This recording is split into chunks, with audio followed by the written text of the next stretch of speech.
Hello and welcome to another episode of Minds of Dreamers, where we sit down with entrepreneurs across New Zealand and talk to them about their journey, what they've learned, the mindsets they've accumulated, what strategies they implemented. So today we have the opportunity to sit down at a beautiful location. We're sitting down with Madhusha. Thank you so much for being on the show. Good to be here. So Madhusha here actually is an entrepreneur. He started at age 11. Crazy story. He started at age 11. By the time he started a blog, it was a passion. And as I always say, passion pays, guys. So he started a blog at age 11. By the time he was 15, he was doing, what were you doing at 15? $100 days. $100 days. Started making money at 15, and by the time he was 19, he was doing $50,000 a day. Sold his company by the age of 21, and here we are today at the end of the road. I want to talk to you about what this roller coaster was like for you, and where you've come to, and how you've, more importantly, how you've got there. So take us back, man. Take us back all the way back to when you started and why you started. It's been a very, very long journey, I would say, and it's been one with a lot of twists and turns and a lot of different learnings along the way. If we were to go all the way back, it all sort of started. I sort of accidentally came across websites.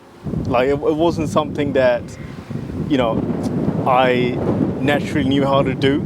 It was something I learned and taught myself along the way. So going all the way back to about nearly 15 years ago, we're talking 2004. Right. I was. How old are you? So I was 10 years old at the time. Wow. Right. Okay. And was sort of just messing around with computers, and I came across this program called Microsoft Front Page. Okay. Probably not something a lot of people have heard of, but essentially what it was, it's basically Microsoft Word for creating websites.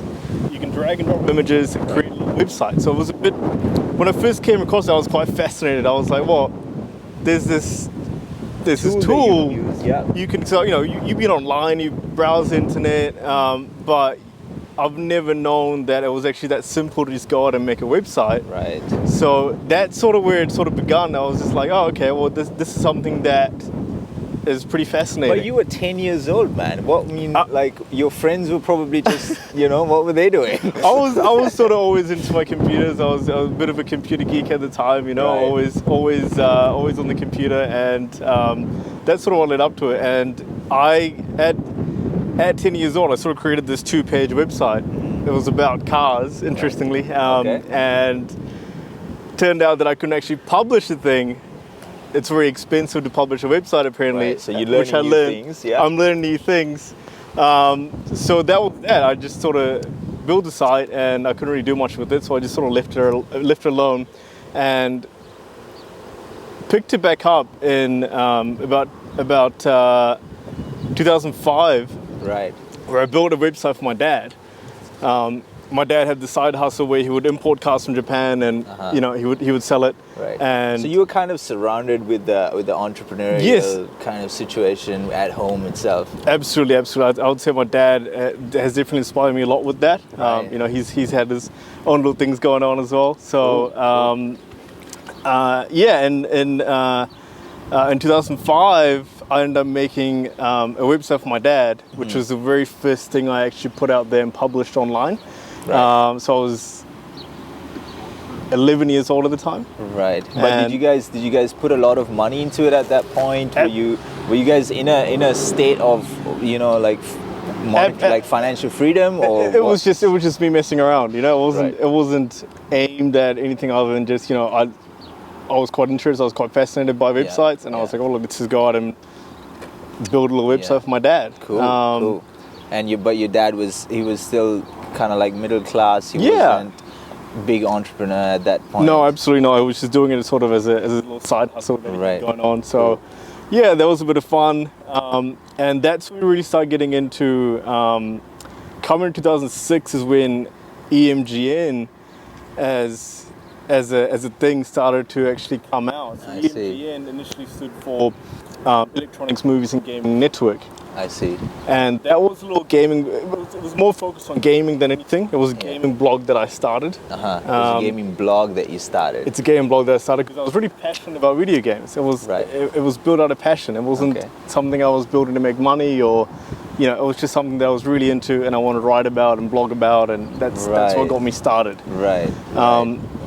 So that's 2006. So you had a passion for video gaming itself, or you had a passion to tell people about what you were doing and what you were... It was a passion for video games, and I play a lot of video games, so it was like, cool, I can just write about video games, right? That's all it was at that stage.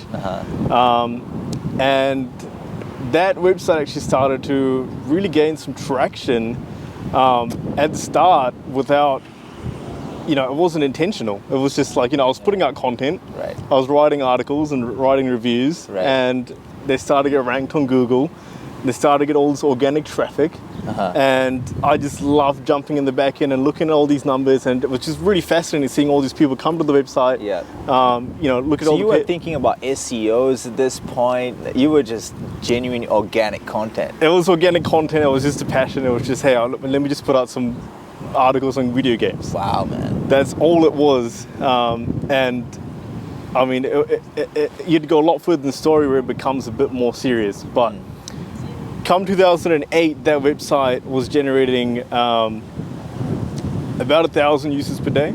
About 1,000. So when did you start seeing people actually turn up? Like when did you have your first 10 or 100? First time, the thing back then was, it was like I was putting out content and it just sort of happened organically. It just sort of catapulted. I think, as I put out more and more articles, it just sort of catapulted, and I started ranking on Google for different search terms. About different video games, and it just sort of catapulted from there. Right. And yeah, if you jump forward to about 2008, I was doing about 1,000 users per day, which doesn't seem like too much right now. Yeah. But back then, you're talking about a time where there were no Facebook pages. There was nothing like that. There was no proper. You couldn't go on Facebook and post something as a business. Yeah. So it was all purely reliance on organic. Right, so it was sort of a different era. And the amount of people, the population online was probably a lot less. Absolutely. Well. Yeah. So it was a very different time, and I was seeing traction. And come to about 2011 is when things started to get a lot more sort of serious. 2011, we're looking at about times where we're getting about 7,000 to all the way up to 17,000, 20,000 users per day. Wow. But you must right before you hit that part. Yep. Right before you hit that, what did you change something? Were you talking to anyone at this point are you learning from anyone at this point? So basically, I was the things had improved a lot on the website. So we had about 5 to 6 writers on board. Okay. And these people, they weren't being paid. They were essentially, because we were all just doing it out of passion. It wasn't something to make money out friends, of. Or these were people that actually joined the website online. You could jump onto the website and register. Okay. So these are people that joined online and just wanted to get involved and write their own piece of content. Right. And what we also had was we got. Because it was a gaming blog, we actually got access to video games about 2 or 3 months before they were released. Right. Right. So these guys that came onto the website, they were writing this content. In exchange for the content, they were receiving access to these video games very, very early on, so they could tell their friends, "Look, I've got access to newest Call of Duty or whatever." 2 or 3 months before it's actually meant to release, right? Yeah. So they would get those copies. They'll write a review on the game. And we would have the content out on the website, ready to go on launch day. So it was sort of... It creates the attention for... You found a way, I guess, to provide value for the video gaming companies as well. Yeah. But how old were you at this point when you were So this is... I'm talking 15 to 17 years old. So it's in that era. Wow. So you were making, proper business decisions when you were 15 years old, man.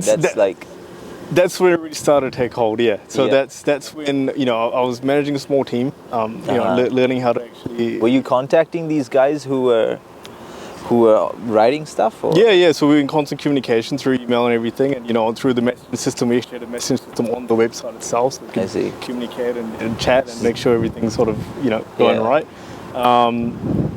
So yeah, we had a nice little ecosystem where Did you pretty much build that ecosystem? Yeah. So it was all sort of built organically as well. As users came onto the website, as the blog got a following, people wanted to get involved. It had its own little community going. So out of that, it was sort of win-win. They were getting free video games, and I was getting content, and it was all getting ranked on Google, and it was working quite beautifully. Yeah, and it seems like it did. Do you remember when the first video game company approached you, and what you want? Did you see where this could go? It was actually the other way around. It was me approaching the video game companies and just constantly just nagging them to, hey, look, we got this many users. Yep. And I didn't know really at that time. I didn't know how big of a site this was in comparison to anyone else. We were getting like 10,000 users a day. Sure. But I didn't know how big we were. So I was like, look, I was just pitching this website to all these video game companies and just tweeting people on Twitter and all that, trying to get their attention and say, hey, look, we're this growing gaming blog. Give us some early access games and even movies. You're trying to get movie premieres before the movies would launch. So it was just a big hustle, just trying to really push the website out there, trying to see. Yeah, and I see that. But so here's when this is, I think, probably the most important part. Yeah. Because you've started this out of your passion, right? You had a passion for video games and you're going for what it is that you love doing.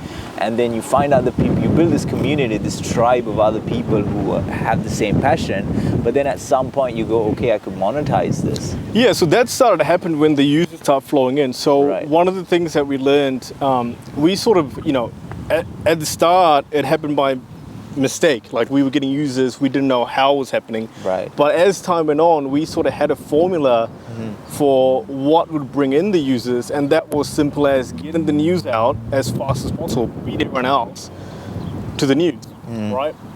And we built all these systems to be able to do that efficiently. So one thing we had this Twitter bot, right?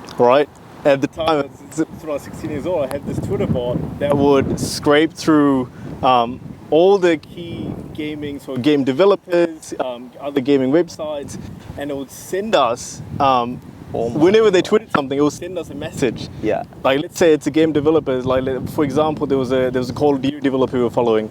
If something comes out, we want to be the first to get that article out. If something comes out about the newest Call of Duty game, we need to be the first to know about it. We need to be the first to get that article out. And that's how you win. That's how you get ranked on Google. That's how you get onto Reddit. That's how you get on the Reddit homepage or wherever else, right? And that was the game back then. Yeah. That's what you had to do to win. And we figured that out. So we had these systems in place to do that and be the first to get there. And that's when the users started re-rolling. That's when we started getting, the days where we had 10,000, 17,000 users. And with that is when I started to realize this is something I could do as a full-time thing. It wasn't something that was just a passion. It was something that I could, actually, it wasn't just a hobby, right? It was something I could do full-time. That's when that transition started to happen, is when I started seeing these users come in and I started seeing these big days. You connected the dots. Connected the dots, and we started to see that, Google AdSense was getting out, like $50 to $100 days sometimes on these big days. Wow, okay. And not a lot of money, but hey, I was 16 years old. I was like, oh shit, okay. So I want to touch a little bit about, and that's great, that's exactly when we start making money, and the road from on this point is very business driven and very, how do you structure things and how do you manage people and all that. But right before that point, again, I'm gonna talk about something you said, systems. Yep. You said constantly we've had systems in place, and I've learned from someone, Omar actually, business is more about people and systems than it is about how intelligent you are or how hard you work. Right. Absolutely. I mean, that at the end of the day, that's what creates the consistency. If you don't have the systems in place, you just it's chaos. Yeah. Right? It's absolute chaos. Yeah. So yeah, I think that's something I did learn quite early on, is that you need to have solid systems in place that can constantly give you consistency. And that's something we did throughout the later stages of EMGN, and even one of the things that we focus on right now is building those systems. It's finding, as soon as we find, the way we do it is, as soon as we find new avenues, so new pathways, usually it'd be myself going in and doing that role, taking that role on, figuring out exactly what it is, and then building that system on it that I can then employ people on. Sure. So I like to just jump in and get involved and figure out exactly everything about it, and then build a system that can be trained onto anyone around it. Sure. Yeah. But yeah, sure, and I love that. And you mentioned, you have to be in it in order to realize what's important and which aspects you can automate it within it, right? Yeah. So when you were creating this system, you must have gone on you must have seen the vision of the system itself, and you probably were in a point where nobody else either understood it or saw what you were trying to create. Can you tell us a little bit about how you went about that process? And So I think we need to jump forward a bit. So we're talking about 2011, 12. So if we jump forward to 2013, that's when. So actually before that, so while I was running this thing and it was growing, I had to make a decision about high school.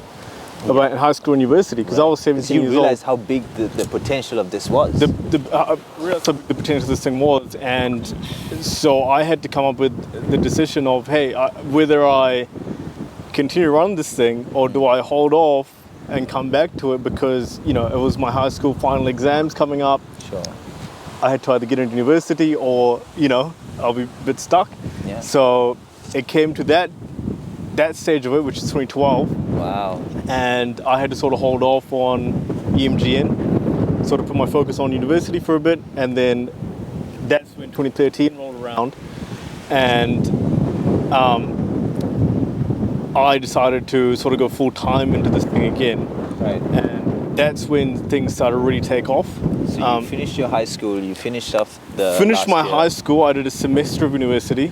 Okay. And I dropped out of university after my first semester to restart EMGN and really take this onwards. So when you talk about unique systems, by 2013, I had, I guess, a unique perspective on what was going on at that time online. Because of everything I had done in the past, I could see a pathway that could really catapult this new business model and really grow it really quickly. And that was utilizing the influencer system. I see. At the very early stages. I see. And that's where EMGN really took off. So the initial idea was to utilize Facebook pages to purchase traffic at a very, very low cost. Yeah. And essentially catapult this news site into one of the biggest websites in the world. At the time. Which is crazy. Yeah. So we started that process, and I remember we purchased our first, we purchased traffic at like, it was $10 per 1,000 users, something like that. So it's just crazy cheap traffic, which was available back in 2013. Right. So it's sort of a unique point that, we were able to get to that stage where we knew exactly how that model worked. I understand. Yeah. I understand. And yeah, I am. It's not my world. I don't live in that world, but you do. But at the same time, I can understand where you're going with. You saw the potential of where this could go, and then you made some decisions as to what you need to do to get there, and then the results started rolling in slowly. And exactly. That's crazy, man. But So going back to some key decisions you had to make, like in high school, right? You're in high school, you're what, like 15, 16, and you're making, what are you making at that point? Not like 15, 16, I was, $50 to $100 days, $50 to $100, but that's at 16, $100 day is just a crazy. pretty good Absolutely week, yeah. Yeah. So you saw the potential of this. Did you have conflict with the people around you as to what your future holds? That must have been you must have had the world on your shoulders at that point, man. What was it like? Yeah, I mean, that was one of the harder decisions, because I did want to sort of, from the get-go, not go to university, just focus on this and do it full time. But it's, at that time there wasn't enough consistency, enough experience from my side for me to take that leap. So my parents are sort of like, you got to go to university, you got to finish high school, you got to do all the standard stuff. Whereas, I was sort of, because of what I've already seen and the numbers that I've already come across, I was sort of more leaning on the other side of, taking this on full time and doing it from a very, very young age. There was a lot of conflict there. But I think, as I went into university and I found that wasn't quite what I was wanting to do, it sort of cleared my mind as to, I got to leave this. I got to just jump into what I really want to do full time, follow my passion. Follow your passion. That's what really made that decision a lot easier for me. Yeah. At least going in the direction that, moving in the direction that you should be moving in, so to speak. And knowing that doesn't feel right for you. And then making the decision to go, okay, I'm going to go back into what gives me alignment, where I am going to perform at my best, and I know that I can see the potential in. And you had to take quite a few punts on yourself, man. You had to believe in yourself. You had to back yourself. Yeah. And you did that consistently throughout.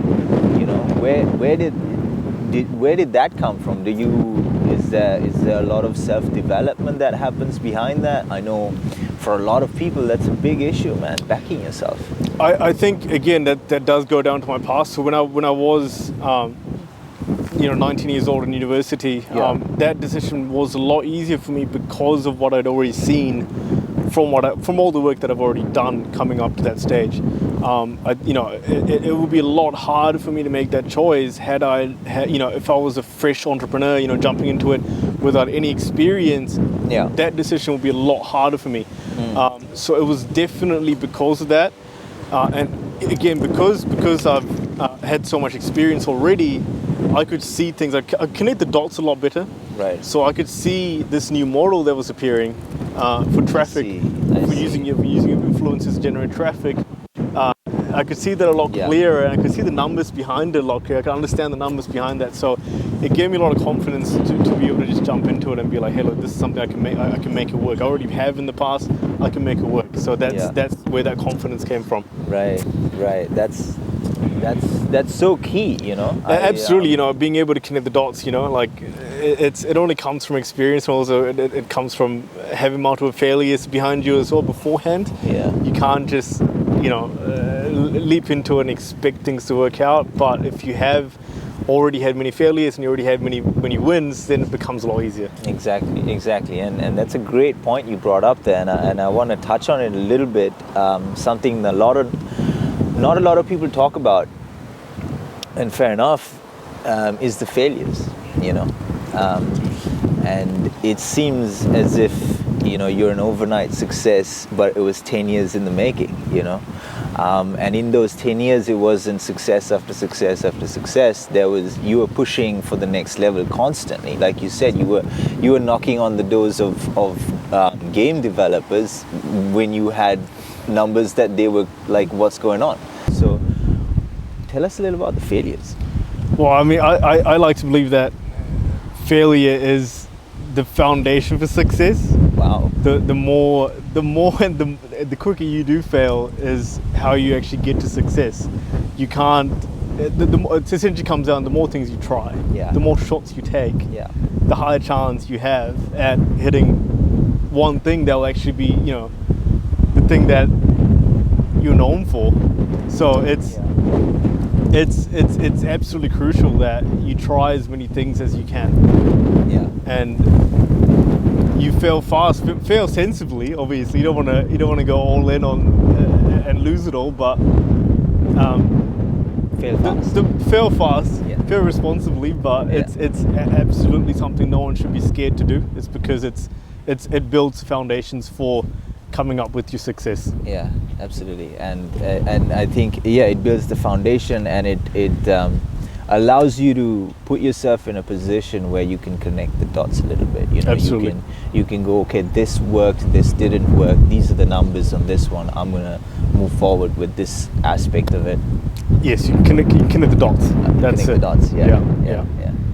Exactly. That's amazing. And a lot of people, and the reason we're starting and doing this podcast is because there's a lot of people who were you at probably about age 12, 13. They may be in different stages of their life, but in a path of mastery, and a path of finding out what it is that you're destined to do, or what it is that your passion is. They may be in different stages in their life. So you've managed to back yourself, get through that confidence. I want to touch a little bit about the relationships that you had to, because business is great, and it's amazing that what you can do, but what were your personal relationships like? There's a lot of people who consistently just bogged down by them, you know. How did you form your self-image, you know, and were there factors that were affecting that? So there was a lot of I think I had a lot of support. So I mean, so EMGN actually started with my business partner Aiden, who was actually a lot older than me. So he was, so at the time we started EMGN in 2012, I was 18 and he was 27. Right. So he already had quite a bit of, you know, corporate experience behind him, and that really helped, you know, because we both sort of didn't know what we were doing, first of all. Okay. But you know, he had a bit of experience behind his back, and he helped with the process of hiring employees and getting all that sort of stuff sorted. So that was. Was this right after you dropped out of uni? This is right after I dropped out of uni. Right. So you made a decision to go and meet with. Well, here's the thing. Before that, if you come back a bit before that, we were running a sport supplements company. So this is something I didn't touch on. Yeah. It was called KSL. Okay. And you know, we sold protein powders and creatines and all sorts of stuff. And this was a company that a family friend of mine, Anton, and his good friend Aiden started. I see. It was sort of a two-man team. They brought me on to build a website and to be the marketing manager. Sure. And I built a pretty nice website. Unfortunately, Anton had to go overseas to Australia, and then me and Aiden carried on, and that's when I pitched him EMGN, and we started EMGN. So that's how it actually sort of happened, how I got him on as my business partner for EMGN.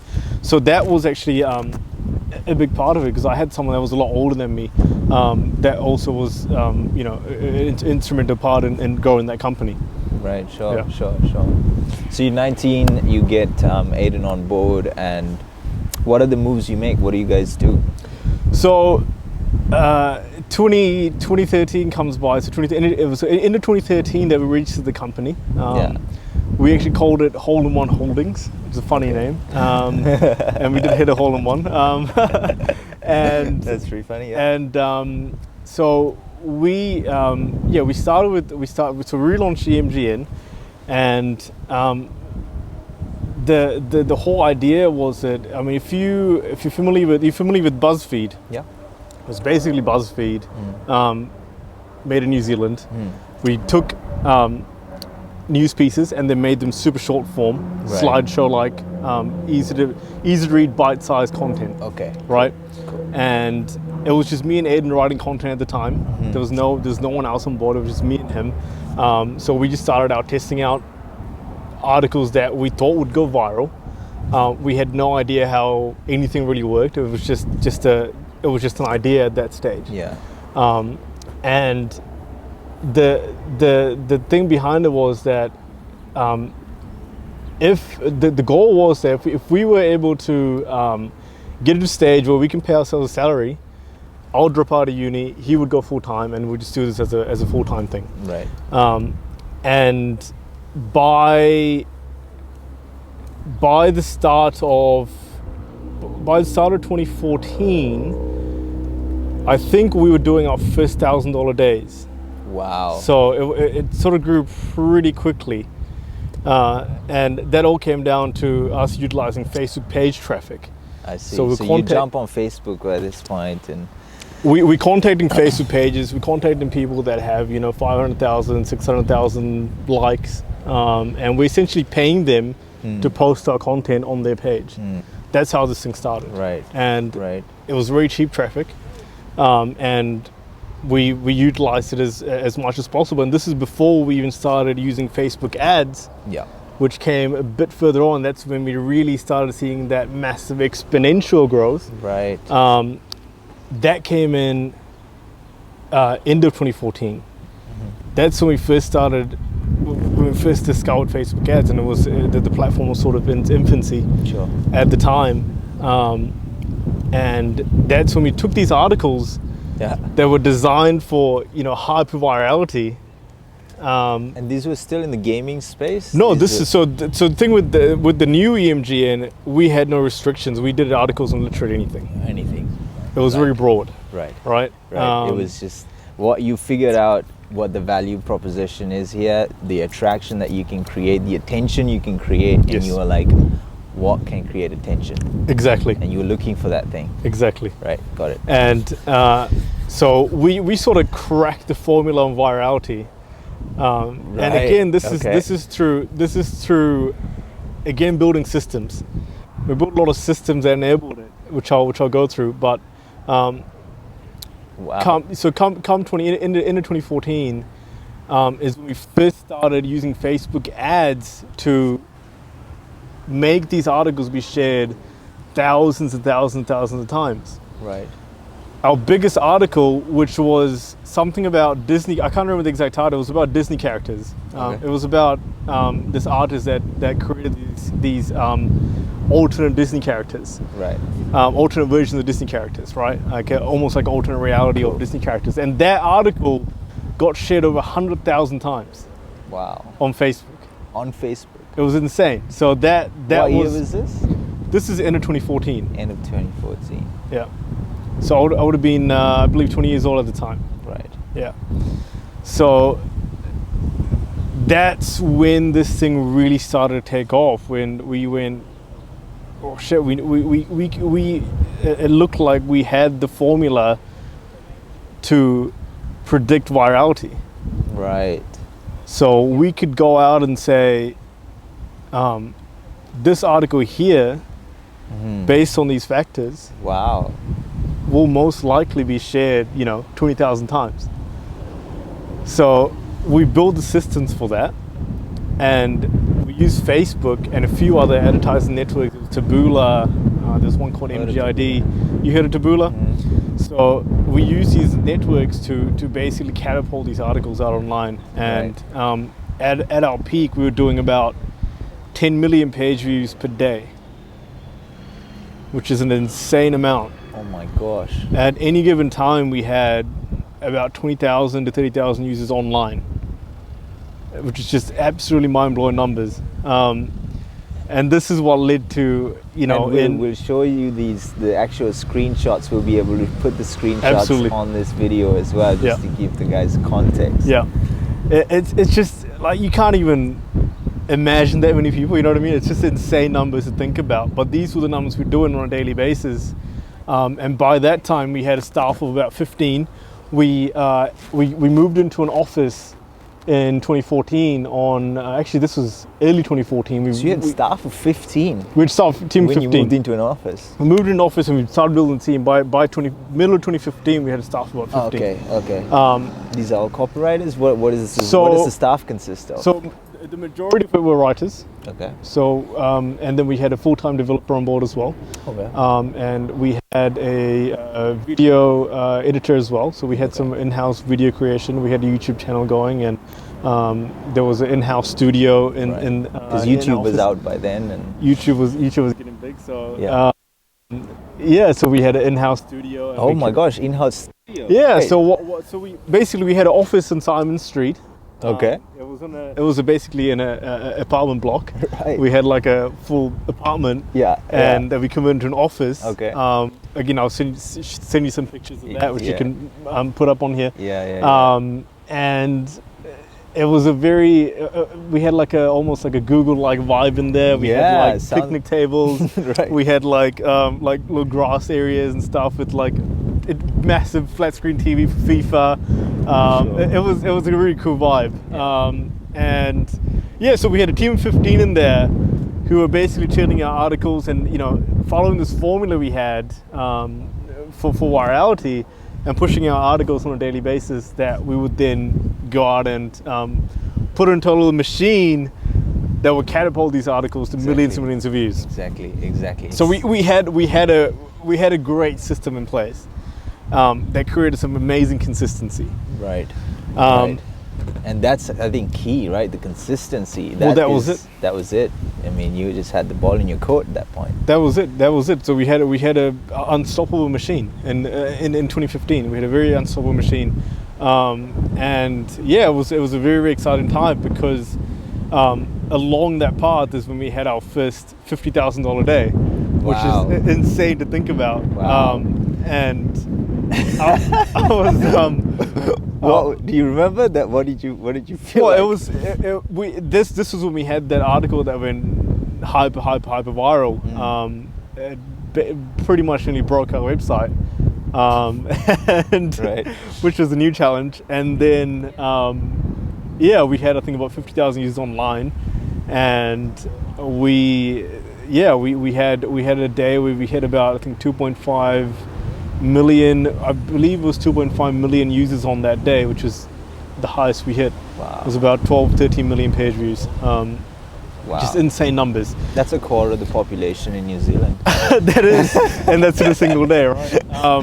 And at the very peak, this website was ranked number 800, I believe, in the world for traffic. And it was the 15th most viewed mobile website in the US. The craziest stat that we have is if we look at the number of unique users that we had from the US, it came to that if you walk down any road in the US, 1 in 3 people in the US would have seen emgn.com at some point between 2014 and 2016. No way. It's just insane to think about. And to give users context, I think like this sounds like a Silicon Valley story that happened in Auckland, New Zealand. Yeah. That's what it sounds like to me. Yeah. Do you think things would have been different if you were in the US? Well, that was also a pathway that me and Aiden were thinking about, that we could potentially move this to the US, raise a lot of money, and go down that path. On board. Because the thing with this, we started this, it's completely bootstrapped. We didn't go out and raise any money or anything like that. We started up with basically like a loan from our parents, which came to about, I believe it was 20 grand overall, which we didn't even need really. Right. We could have started with a couple grand at the time. And so we had that pathway of going to the US and taking it on, taking it onto the big leagues. Right. But we opted to just not go down that path and just stay in New Zealand and run this as a New Zealand company, and that's the decision we ended up making. Great, man. That's great. Yeah. That just goes to say, and I mean, there's a lot of startups coming out of New Zealand as well. It's a great startup space. So what a crazy story. Any like other stats that you want to share? I mean, I know that there's a lot of non-disclosure agreements going on, and you don't want to put too much out there. So basically, just to cover up the story, you were 20 and you were doing $50,000 days. Basically. And yeah, so we basically from then onwards, so we actually exited the company in 2016. There was a lot of changes in that landscape and in the digital media space, and our decision was to exit. So we did that in 2016, and from then onwards, I've basically got into e-commerce and fully focused into e-commerce and launched multiple brands within e-commerce. That's great. That's great. So you got approached by someone and you exited the company. Yeah, exactly. So that was a decision we had to make in 2016. I mean that's I think a lot of people don't actually realize the wealth creation aspect of that part, you know, and there's a lot of people who are leveraging it right now. And so that's interesting because I think what you've created at that point, the value in what you created was seen by bigger sharks, and they were able to look at that and go, this is something we could use to what's the word they use, create synergies, whatever that is, and whatever that is for them. And you so what I'm trying to get at here is you found ways to be valuable to people across the board. And you were presented with opportunities, and you went looking for opportunities with the value that you created, right? And I think the experience that you got from this whole journey it's insane, because you know, to get that experience at such a young age it's just insane.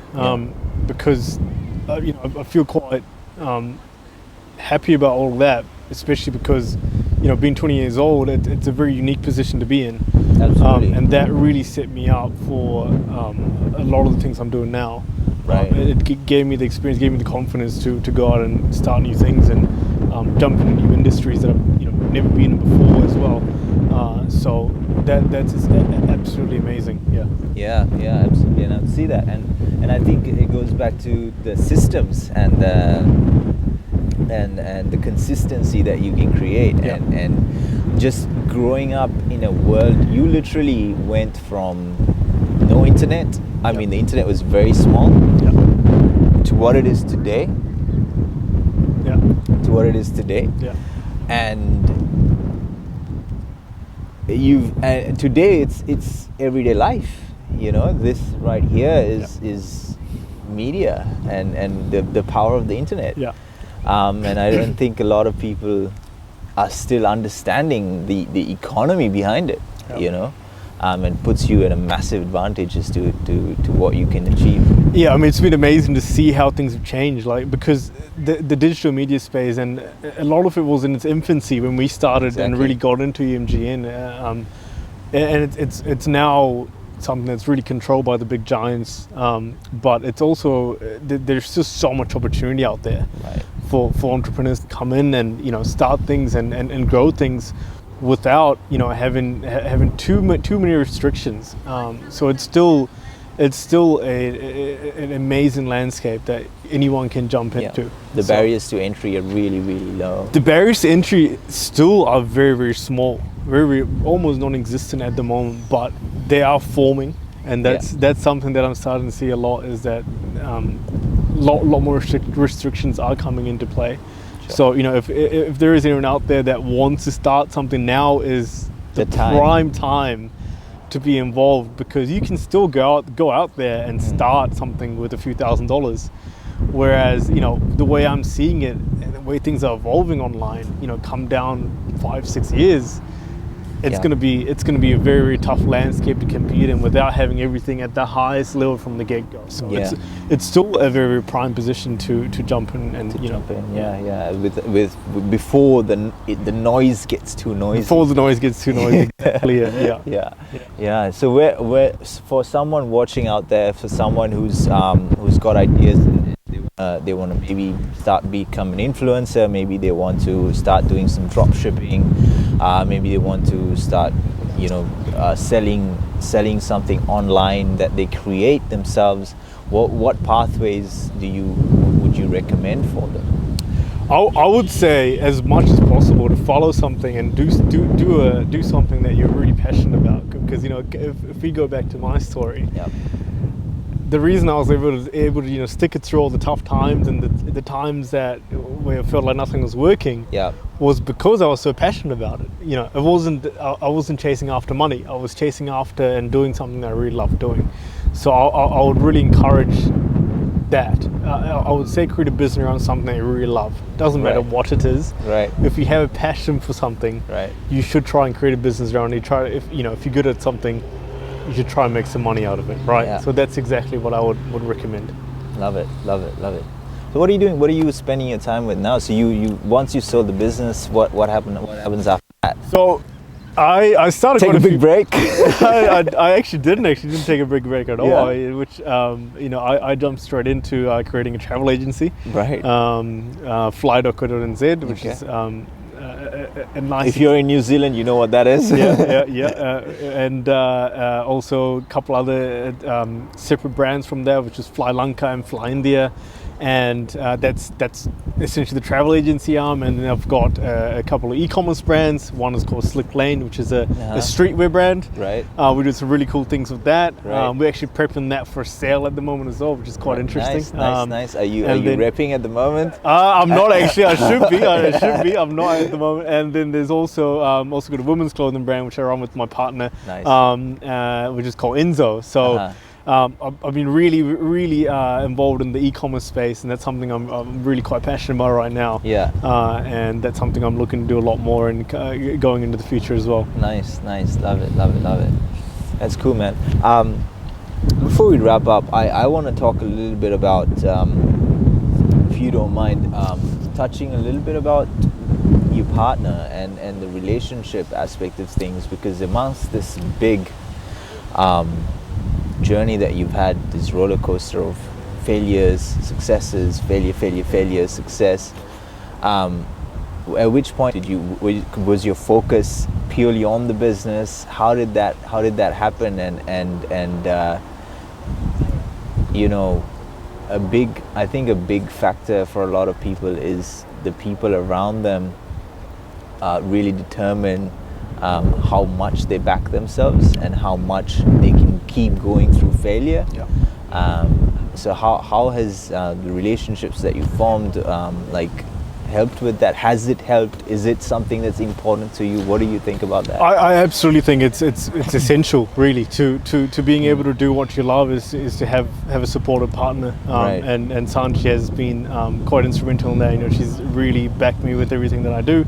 And she's also been someone that's been involved with one of my businesses, ENZOH. Yeah. So it's been a very good thing, and it also helps create balance. Exactly. One of the key things is to not have your head too much in the work, because what will happen is if you're trying to work all day long, you're gonna get burnt out. You're gonna get burnt out very quickly. Absolutely. So it's really it's key to have those relationships, your key friend groups, your partner, people you can really hang out with and have good time with, so you can spend a lot of good time outside of work to really recharge your batteries and be able to jump back into it and really focus. So that's definitely a very key thing, in my opinion. Yeah, I love that, because that is so true. It's very easy to lose yourself and burn out. Yeah, absolutely.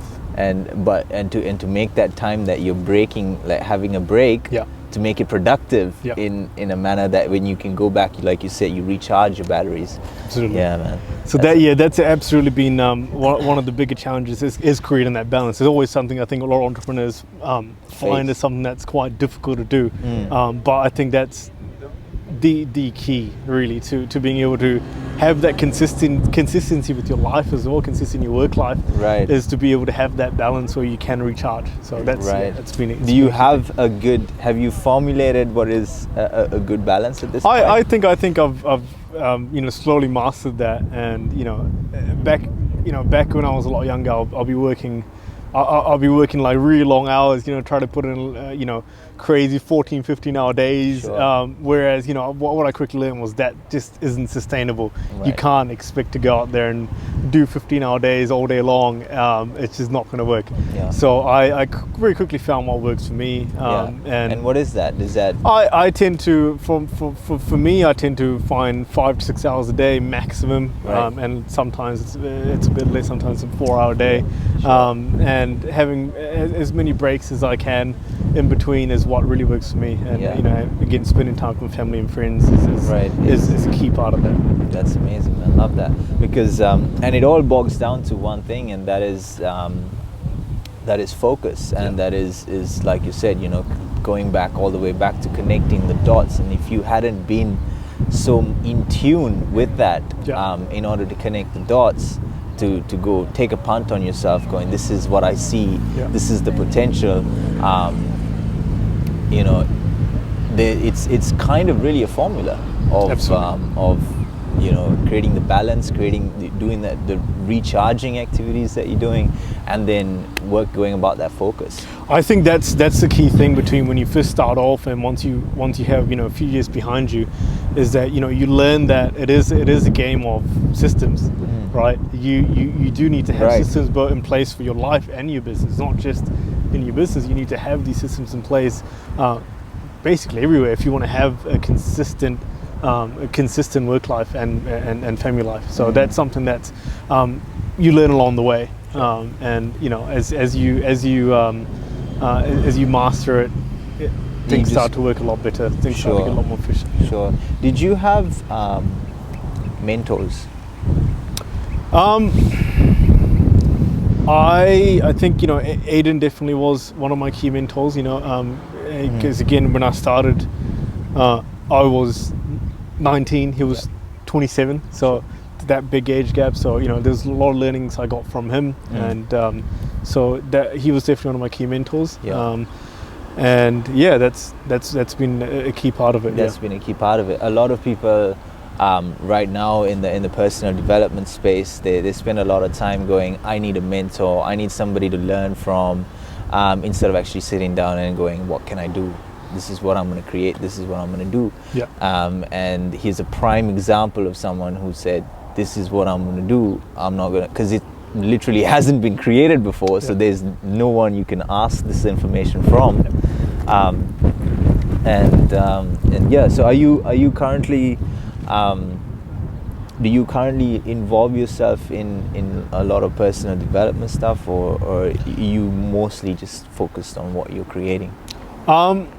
I would say I'm mostly just focused right now on the core thing of just failing as much as I can, learning from what I'm doing, and just pushing out more and more new things. So it's Love it, man. Love it. That's amazing. I think that gives people a lot of context, because a lot of noise out there right now, even people watching this right now, you know, whatever it is that they want to do right now. If you're listening, whatever it is that you want to do right now, write it down. Write down what you want to achieve, and maybe stop this tape, stop watching, and go and do it, because that's what we're trying to inspire here, right? And it's a prime example of someone who's not just watching videos, not just looking at videos or learning about what to do, but to actually failing as much as possible. It's you got to learn by doing. That's the only way. That's the only way. That's the only way. Want to touch on the Lambo before we wrap up? It's been a while now. I bought this for my I believe it was my 20th birthday. Right. So 20th or 21st birthday. Wow. It was, so I've had it for about $50,000 days. I've had this for about 4 years now, and I've actually had quite a nice collection of cars. I had a R35 GTR as well, and my daily drive, which is my Toyota GT86. Cars are part of my. It's actually a big motivation for me as well. You know, Nice. So absolutely love it. So this number plate, what's the next car that it's going to be on? I'm hoping it's a Lamborghini Aventador. Oh, nice. All right. I like it. Well, anything you'd like to add before we wrap up? I think it's been a great journey with this interview. Anything you'd like to add? I would say follow your passions. that's absolutely key. Whatever it is you love doing, follow it. Don't let anyone tell you otherwise. You gotta. That's what make you happy is to follow what you love doing. So, What you love doing. follow your passions. And, Love it, man. Yeah, Love it, chase your love it. dreams. Yeah, love it. So everybody who's watching, I hope you got to understand a little bit about behind the scenes, what's going on in that brain. This is a very unique story, and thank you so much for being on the podcast, and thank you so much for sharing your journey, man. This is it's been a pleasure. I appreciate it. Thank you very much. All right.